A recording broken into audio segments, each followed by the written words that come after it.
उपस्थित पूजनीय भंते यांना वंदन. उपस्थित सर्व शाक्यमुनी बुद्धविहार कार्यकर्ते पदाधिकारी तसेच दी Buddhist society of India Pimpri Chinchwad शहर महिला विभाग तसेच पूर्ण कार्यकारिणी सर्वांना जय भीम आणि उपस्थित सर्व उपासक सर्वांना जय भीम.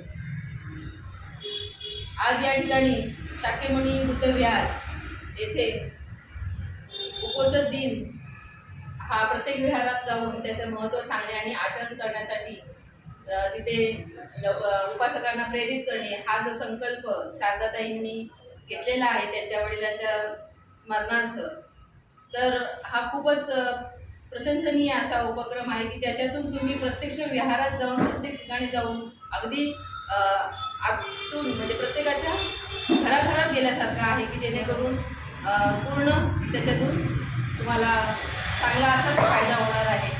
आता भंतेंनी सांगितलेलं आहे की या पौर्णिमेच्या महत्त्व म्हणजे पौर्णिमा आपण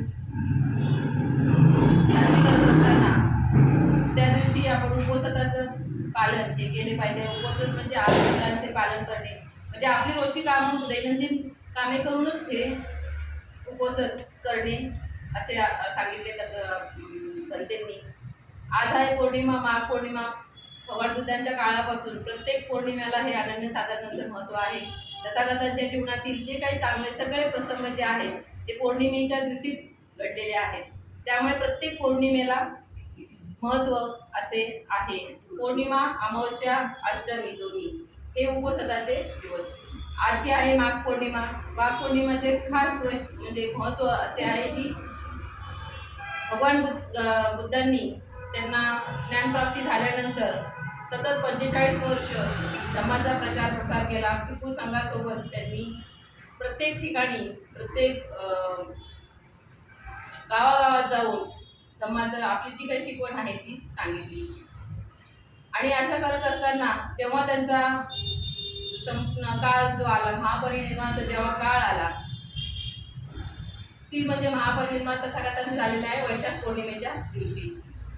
तर त्याच्या आधी 3 महिने तथागतांनी आपल्या महापरिनिर्वाणाचं घोषणा या पौर्णिमेच्या दिवशी केलेली आहे की ज्यावेळेस ते वैशाली या ठिकाणी असताना वैशालीच्या लिच्छवींना त्यांनी सांगितलं की आनंदाने सर्व जेव्हा भिक्खुगण असताना तथागतांनी अशी घोषणा केली की आजपासून 3 महिन्यानंतर म्हणजे वैशाख पौर्णिमेच्या दिवशी तथागतांचे महापरिनिर्वाण होईल.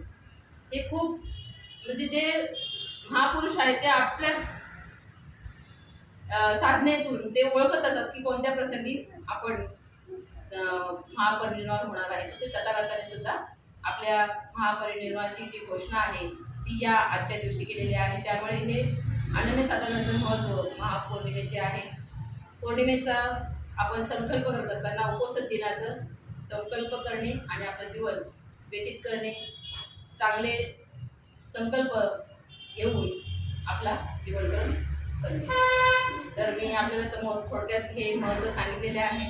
ताईंनी मला जी काही संधी दिलेली आहे त्याबद्दल ताईंचे धन्यवाद. आणि आपल्या सर्वांना उपवास दिनाच्या हार्दिक शुभेच्छा आणि आचरण करण्यासाठी आपल्याला शुभेच्छा. ताईंचं पुन्हा एकदा अभिनंदन. हा संकल्प ताई अविरत असा अविश्रांत सतत राहू आणि आम्ही आपल्या पाठीशी आहोत, सोबत आहोत.